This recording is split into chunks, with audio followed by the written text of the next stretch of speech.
1 Timotius 6 ayat 3 sampai dengan ayatnya yang ke-10. Jika seorang mengajarkan ajaran lain dan tidak menurut perkataan sehat, yakni perkataan Tuhan kita Yesus Kristus, dan tidak menurut ajaran yang sesuai dengan ibadah kita, ia adalah seorang yang berlagak tahu, padahal tidak tahu apa-apa. Penyakitnya ialah mencari-cari soal dan bersilat kata, yang menyebabkan dengki, cedera, fitnah, curiga, percekcokan antara orang-orang yang tidak lagi berpikiran sehat, dan yang kehilangan kebenaran, yang mengira ibadah itu adalah suatu sumber keuntungan. Memang ibadah itu kalau disertai rasa cukup, memberi keuntungan besar. Sebab kita tidak membawa sesuatu apa ke dalam dunia, dan kita pun tidak dapat membawa apa-apa keluar. Asal ada makanan dan pakaian, cukuplah.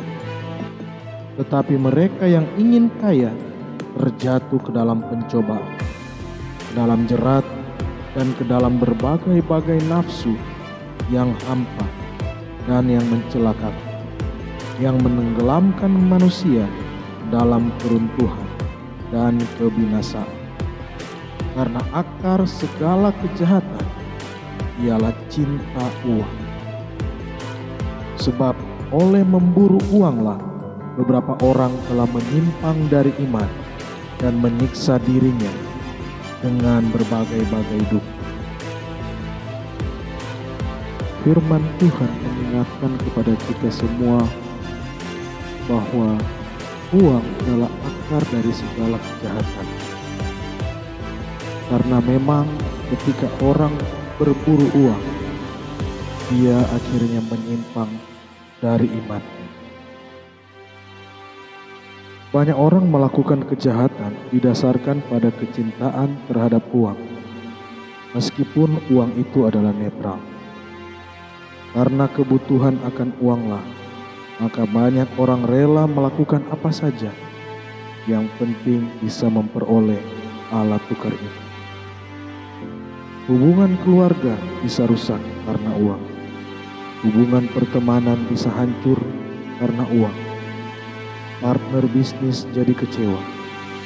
Korupsi di pemerintahan, gereja, dan lembaga sosial sekalipun bisa terdampak. Marilah kita menjadi lebih bijaksana dalam menggunakan uang dan mencari uang untuk kebutuhan, sehingga digunakan sewajarnya,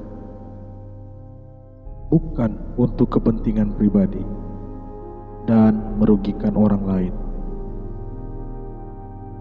Alangkah baiknya jika kita memiliki kelebihan uang, berbagilah kepada yang berkekurangan, karena kita tidak tahu, mungkin masih banyak orang yang lebih membutuhkan.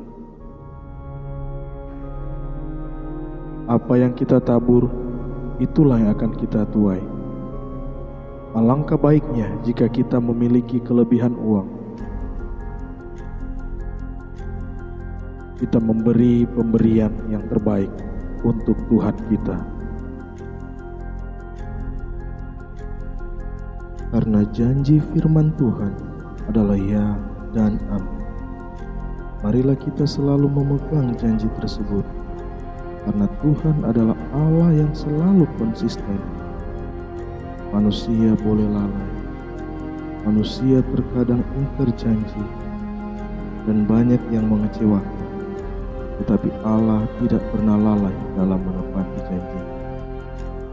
Oleh sebab itu, dalam kitab Ibrani 13 ayat 5-8 dikatakan, janganlah kamu menjadi hamba uang, dan cukupkanlah dirimu dengan apa yang ada padamu. Karena Allah telah berfirman, aku sekali-kali tidak akan membiarkan engkau, dan aku sekali-kali tidak akan meninggalkan engkau.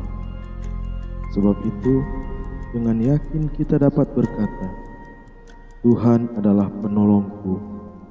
Aku tidak akan takut. Apakah yang dapat dilakukan manusia terhadap aku? Ingatlah akan pemimpin-pemimpin kamu yang telah menyampaikan firman Allah kepadamu. Perhatikanlah akhir hidup mereka dan contohlah iman mereka. Yesus Kristus tetap sama, baik kemarin maupun hari ini dan sampai selama-lamanya. Kita berdoa untuk negara ini agar supaya Tuhan memberikan pertumbuhan ekonomi sehingga bangsa ini terus maju dan angka kemiskinan bisa menurun. Masyarakat bisa hidup lebih baik dan hidup dengan sejahtera. Biar kiranya kita semua diberkati oleh Tuhan lewat renungan saat ini. Tuhan Yesus memberkati. Amin.